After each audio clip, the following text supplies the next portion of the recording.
Hello everyone, Suborna রান্নাঘরের পক্ষ থেকে অনেক শুভেচ্ছা। আজ আমি গরুর মাংস রেজালা রান্না করব। যদি কারো ভালো লাগে তাহলে অবশ্যই লাইক, কমেন্ট অ্যান্ড শেয়ার করবেন। তাহলে চলুন রান্নাটি শুরু করা যাক।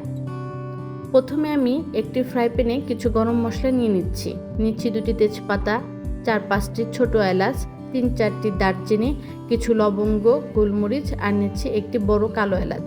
এখন এটা আমি 1 মিনিটের মতো গরম করে এখানে দিয়ে দিব 1/3 কাপের মতো সয়াবিন তেল দিয়ে আমি গরম মশলাগুলো 1 মিনিটের মতো ভেজে নেব।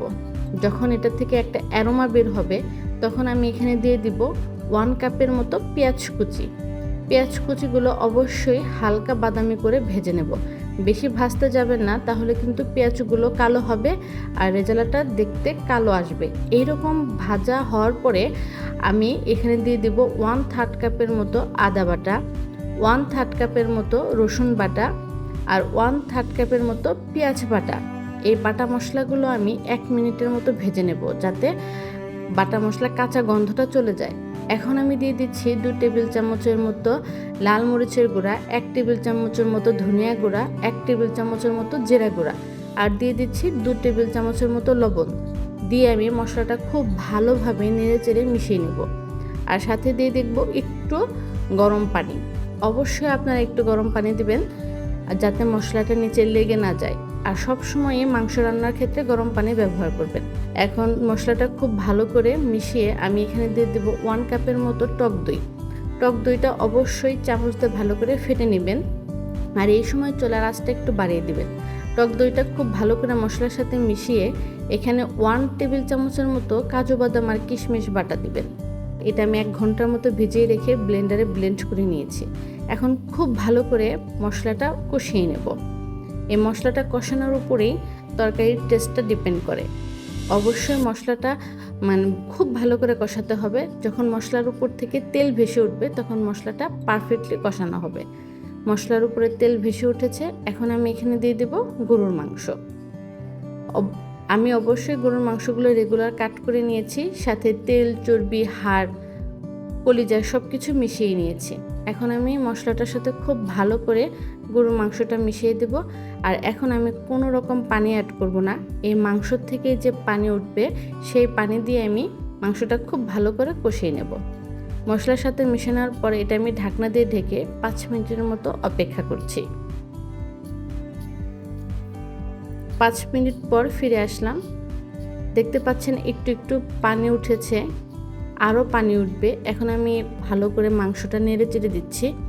নেড়ে দিয়ে আবার 5 মিনিট আমি ঢাকনা দিয়ে ঢেকে রাখবো।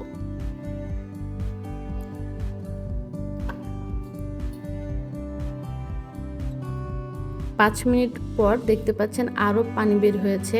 এই পানি দিয়ে আমি খুব ভালো করে মাংসটা কষিয়ে নেব। এখন আমি চুলার আঁচটা একটু মিডিয়াম লোতে দিয়ে খুব ভালো করে মাংসটা কষিয়ে নেব। পারফেক্টলি আমার মাংস কষানোটা হয়ে গেছে। মাংসের উপরে তেল ভেসে উঠেছে।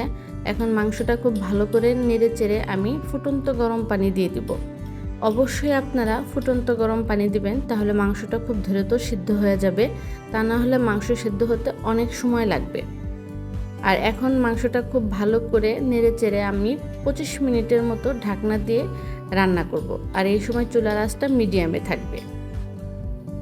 25 মিনিট পর ঢাকনাটা খুলে অলমোস্ট মাংসটা আমার সিদ্ধ হয়ে গেছে। অনেক পানি আছে, এই জন্য পানিটা একটু শুকিয়ে নেব। আর এখন আমি দিয়ে দিচ্ছি 10-12টির মতো কাঁচামরিচটা দিয়ে আমি আরও 10 মিনিট মাংসটা কুক করব। ফিরে আসছি 10 মিনিট পর।